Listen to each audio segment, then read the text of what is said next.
Mehru muhabbatdan aqlimdan ozmay. Bundayin izzatni ko'rganmi har kim? Nechun poyingga men jonimni yozmay, sen meni boshingga ko'tarsang xalqim degan to'rtlikni bekorga yozmadim.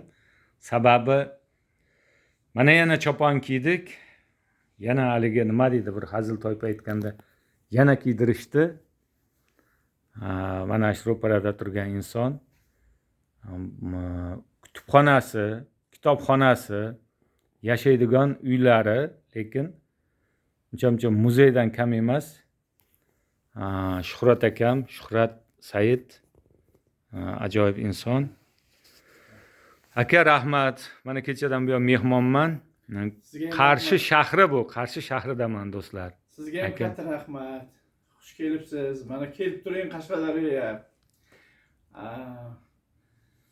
Yaxshi, mana taassurotlaringiz haqida juda miriqdim sizni suhbatlaringizdan. Nasib bo'lsa yaxshi kunlarga keling. Hamisha siz uchun darxonamiz ochiq. Rahmat Shuhrat aka, rahmat. Ustoz Muhammad Yusuf. Mana Shuhrat akam o'zlarining kitoblari.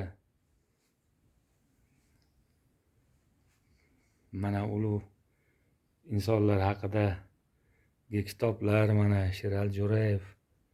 Mana bu yerda meni ham kitobim bor ekan-ku, Shuhrat aka. Sizniki ham bor.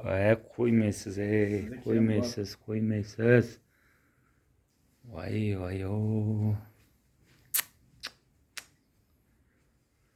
Mana shunday o'qimishli insonlar bor, do'stlar.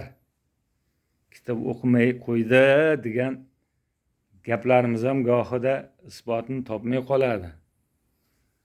Ramiz Bobojon, Muhammad Ali, O'ktam Usmonov,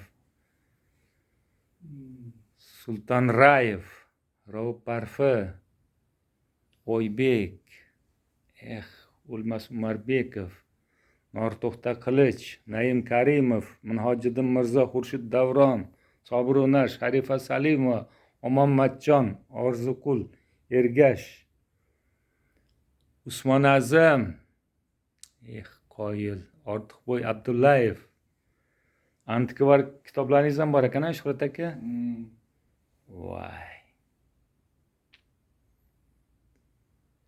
Qoyil. Endi mana nimalarga men to'g'ri shunchalik qiziqmadim. Hayvonlaringizga.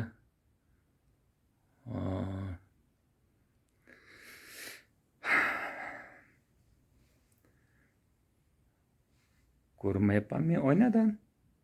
Mana bu yoqda pastda ekanman. Nima deymiz?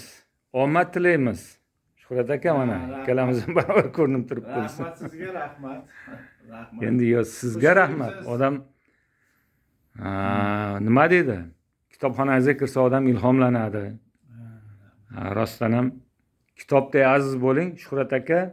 Xudo xolasa mana yubileyga tayyorgarlik ko'ryapsiz. Yubileyning ssenariyini yarmini yozib qo'ydik, xudo xolasa. Butun kitobxonlarni Qarshi shahridan, Toshkent shahridan, butun O'zbekistondan taklif qilamiz yubileylarga. Xudo xolasa ajoyib bo'ladi. Kitoblari jim deb nomlangan, Tavba deb nomlangan, lekin hech qachon jim turmaydigan inson bu mana shu Shuhrat Said bo'ladi. Do'stlar, sog' bo'linglar, omon bo'linglar. Shuhrat akamni yubileyida ko'rishguncha, xudo xolasa.